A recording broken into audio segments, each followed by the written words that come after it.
Welcome back, podcast community. My name is Cam King. This is Three Questions Podcast. This is my podcast for ckcollective.co. That's my consulting business where I work with entrepreneurs and all sorts of people on relationship issues, business issues, and how to get their power and energy back. So, episode number 87 here. We have a big focus on business, femininity, and life transitions. I love doing this podcast. These are short, hard-hitting episodes, about 15 minutes long, and I will answer as many questions as I can pertaining to these things, but primarily I'll pull three questions that people submit or things that I see during my coaching and consulting business and kind of outline some of the topics and strategies and give you tactics in a short, quick episode. All right. Excuse me, just need some water. Allergies are getting to me this time of year. It's all good. So let's hop into it. Question number one: how can entrepreneurs learn to trust the feminine flow in business without sacrificing structure and results? Entrepreneurs, being an entrepreneur is one of the greatest things ever. I love being an entrepreneur and I love helping others become entrepreneurs. It's amazing. When you take a proven strategy, something that comes from another business, or you've always wanted to create a clothing business or a supplement company, or become a coach yourself, or sell any kind of product and service. Everyone's done this before or has worked for a company, I'm hoping, I imagine. And you know that there are structures, habits, rules, regulations that you have to follow to do anything. Where masculinity and femininity comes in, masculine energy is very much regimented. It's very structured. There's a lot of habits. There's a lot of good things that you need to hit. There's metrics, right? It's very competitive nature. Feminine flow, to me, what that means is it means going with the flow, and it means not forcing things, because what you resist tends to persist. And if you keep trying to jackhammer a certain niche in your business, but it's not working out, you have to at some point understand that maybe there's another way. I love Ryan Holiday. The Obstacle is the Way is a great book for anybody to read.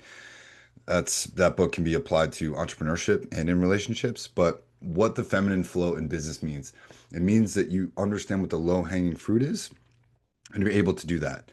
If you find success somewhere, right, selling supplements to spas or getting in groceries, it's following your energy. It's following a series of open doors that you need to go in and understanding that I don't need to force everything. What's the easiest thing that I can get done in my business today? Okay, I'm overwhelmed.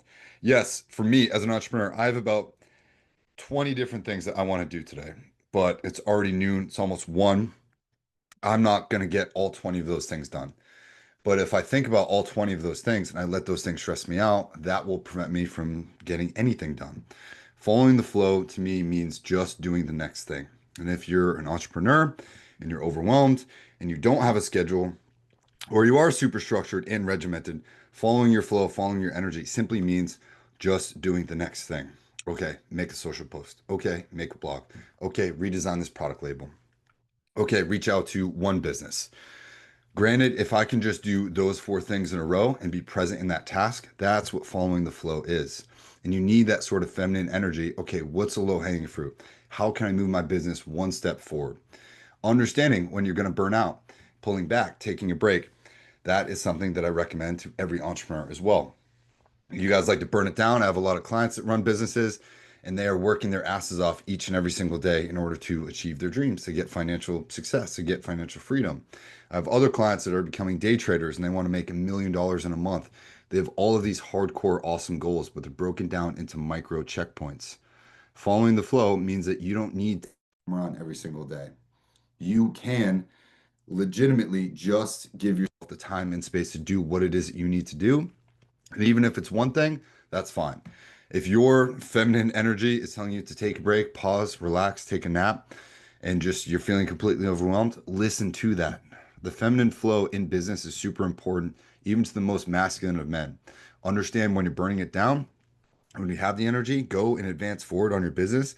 But if you need to, pull back, give yourself a break, relax. You can do more with less. I want you to think about the impact and the efficiency of your work. Who cares if I sit down at my computer for 8 to 9 hours a day trying to do stuff? Am I really being productive every single one of those hours? No, probably not. But if I do a couple hours here, or I do a podcast here, and then I do a blog, and then I'm like, you know what? I want to go on a walk with my dogs, or I want to go on a hike, or I want to go swimming. I can do that in the afternoon, and I'll give myself that time and space because creative is as creative does. So if you are not being creative and you are not replenishing yourself full of the right energy, you are going to burn yourself out and you are going to cause yourself more stress, more pain, and more dissatisfaction with the results that you're not getting. Feminine flow, feminine energy is falling in love with the process of creating, not necessarily worried about the results. Doesn't matter if I don't have a bunch of clients coming to CK Collective. I'm still going to put stuff out there, put stuff out there that I believe because I am the product, I am the authenticity, and no one can replicate my spin. Yes, there's a million other coaches and mentors out there that are helping entrepreneurs. That's amazing. But my clients come to me because I have a unique perspective based upon what I've done in my past and the creative things that I do in my spare time that allow me to bring a better perspective to them, which helps them move forward faster. You need to be the same, and using that feminine flow can be a huge, huge advantage if you listen to it the right way. Okay. If you have questions about that, let me know. Send me a line. I'm happy to help and talk about that more. Don't worry about the results. The results come as a result of you falling in love with the process. Hopefully that makes sense. Question number 2. What does it mean to redefine success after hitting rock bottom? And what role does it surrender? Excuse me. What does it mean to redefine success after hitting rock bottom? And what role does surrender play in the rebuild? I love when people hit rock bottom. Unfortunately, a lot of people come to me and they do hit rock bottom or they perceive themselves as hitting rock bottom. That's okay. Hitting rock bottom is a good thing because guess what? You're no longer falling. You take the time to feel the pain. You sit there in the dark. I make every single one of my clients do one thing, whether they're an entrepreneur or trying to get over a relationship. I will make them sit in a dark room for 1 hour just with their thoughts, all the demons, all the insecurities, all the worries, all the trauma, all the regrets, all the perceived failures. And there's a lot of power in that 1 hour of sitting alone in a dark room. You understand that your demons, your thoughts, all of your emotions, they can't actually hurt you. And at some point, they quiet down. It's the same when you hit rock bottom. If you stay there, you understand that you're no longer falling, you're no longer in free fall, and you can use that power, you can use that darkness to eventually get your power and your strength back and then make the decision, okay, I'm going to climb out of this hole, right? Unfortunately, a lot of people in today's society, they hit that rock bottom and they go, well, I'm a victim and this happened to me and now I'm just going to be here for forever. Or worse, they start digging.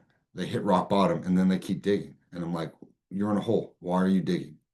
Stop digging. That was the best advice that my parents ever gave to me. When you're in a hole, you hit rock bottom, stop digging. Understand that you're at a low point and that's okay, but you're no longer falling, which is the benefit here.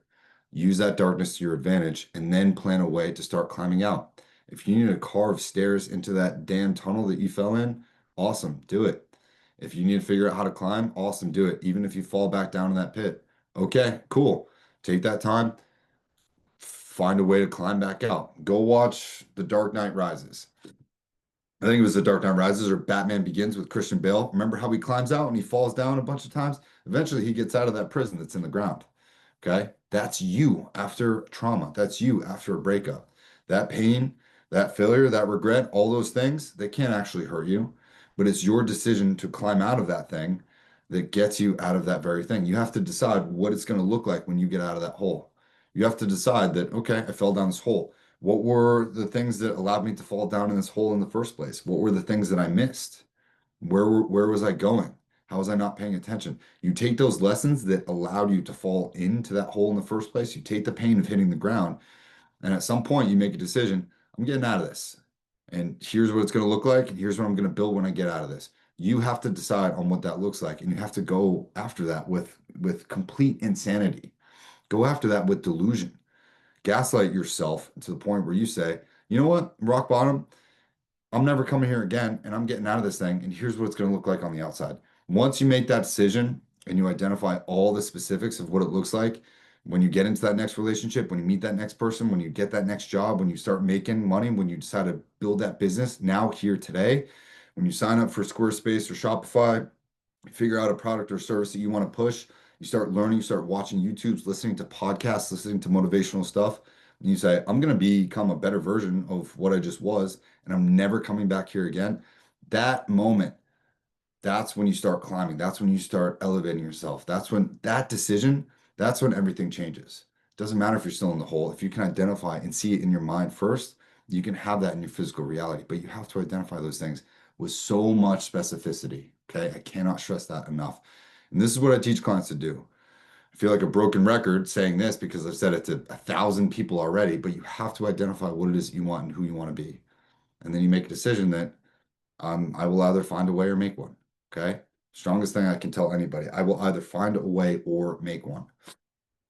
Think about that. Sorry about the allergies. Anyways, question number 3, is the fear of reinvention really just a fear of being seen in your full power?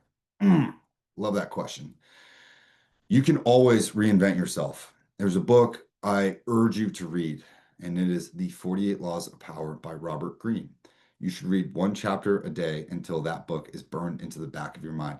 That book is not about manipulating people. That book is about understanding the systems of perception and manipulation that occur throughout history.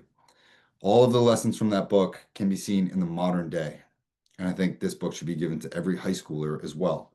Because when you realize that you always have the pen in your hand, you can always recreate yourself, you understand that you can be in your full power if and when you want to. Doesn't mean that you're never going to have a negative thought. Doesn't mean that you're never going to have a negative emotion or fail at something or experience trauma. But the resilience that you build from understanding that you can always recreate yourself, so powerful. The pen's in your hand, man. I forget what chapter it is, maybe chapter like 39, Law 39, 41, something like that. But you can always recreate yourself. And I urge you to go read that chapter of the 48 Laws of Power right now. The most powerful thing that you can do in life is to recreate yourself after a failure. Doesn't mean you're doing it out of vengeance, doesn't mean you're doing it out of pain, doesn't mean you're doing it out of ego, but you're doing it because that's what you have to do. There's no other choice. The things that happen to you, the breakup, the job loss, the financial stress, the whatever, you can either continue to live that story and be a victim for the rest of your life or not. You deserve to live in your full power. You can be in your full power. You just have to identify what that looks like. Most people never even make that decision because they have two primary fears. Number one is the fear of success. Number two is the fear of failure. Fear of success is a fear of being seen in your full power. What if I didn't have these problems? What if everything did go right? What if everything did work out according to plan? What if I did meet that person? What if I did have the kids and the family and the job and the trips and the vacations and the car and the beautiful homes all around the world and all these epic experiences that I've always wanted? What if you did have those things? Well, you wouldn't know who you are because people choose to identify with the problems that they have. And that's why they never solve the problems. If you didn't have all of these problems, you wouldn't know who you are, which is why people don't want to solve their problems, because then if they solve their problems, they wouldn't know who they are because your ego and identity is tied to the current state of your problems. Solve the problems, get bigger problems. That's how you elevate and move your life up in 6 core areas: mental, physical, emotional, spiritual, academic, financial. Rate yourself 1 to 10 in all those categories: mental, physical, emotional, spiritual, academic, and financial. And then once you get the numbers, ask yourself one question: what would it take for me to move this 6 in the mental space to a 7? What is the one thing that I need to stop doing? Or what is the one thing I need to do more of in order to move that number up? If I was to rate myself, right, mentally a 6, and I wanted to get to a 7, and I asked myself that question, my answer would be, well, Cam, you're not really meditating as much these days. When you were doing 20 to 30 minutes of silent meditation first thing in the morning, clearing out all of your thoughts, you really had a much more focused perspective on the day. You were more efficient with your time. You got all of your demons, your insecurities, your traumas, your failures out of the way first thing in the morning. That's how I would move myself from being a mental 6 today to a 7 this time next week. You can always do that exercise. It's a great way to get the answers that you want. What if the magic that you're seeking is in the work that you're avoiding? Ask yourself that question. It's a very, very, very powerful question. Okay. Fear of failure is obviously, well, if I started that and start my business and I fail. I'll tell you this, the only time that you really ever fail is when you quit. I don't care that my coaching and consulting company doesn't have $1 million in revenue or 100 grand in revenue. I'm doing this podcast because I like the process of creating. It helps me identify, it helps me elevate, it helps me read all these books behind me if you're watching on YouTube. It inspires me to get better so that I can get better for my clients. I'm going to keep doing this for as long as I can, as long as it makes sense for me, because at some point I do see myself being able to give a TED talk or speak on stage or write books and share my perspective with the world and leave a mark, leave my legacy. The only time you will ever fail is when you quit. I promise you. So don't be afraid to be seen in your full power. You deserve to live in your full power. And I guarantee you're not right now, and that's okay. But identifying what it looks like to be in your full power is super, super, super important. What does it look like? What does a 10 look like in those categories in that little exercise? How do you get there? What are the things that you need to either stop doing or start doing in order to get there? Is it sleeping more? Is it going to the gym more? Is it not buying candy bars when you're stressed out and go to the gas station? Okay. Is it taking less Zins or not drinking every single weekend or giving up alcohol as a whole? Don't be afraid to ask that girl out. Don't be afraid to walk up to that guy. Don't be afraid to put yourself out there. The world is full of people that want to tear other people down for putting their own authenticity and their own perspective out there. But at the end of the day, that's all you have. And it's a gift that you have. Put it out there, post the video, start the business, ask that person out. You have nothing to lose. The only time that you lose, once again, is when you quit. Okay? That's all I got for you for Three Questions Podcast, episode number 87. My name's Cam. I appreciate you listening. If you would like to leave a review from Three Questions Podcast, that would be super, super helpful. Helps me with ratings. If you want to submit questions, you can just email me, threequestionspodcast@gmail.com. And of course, send this to a friend or sign up for coaching and mentoring, because I love to help people start businesses and to work through personal issues and life transitions.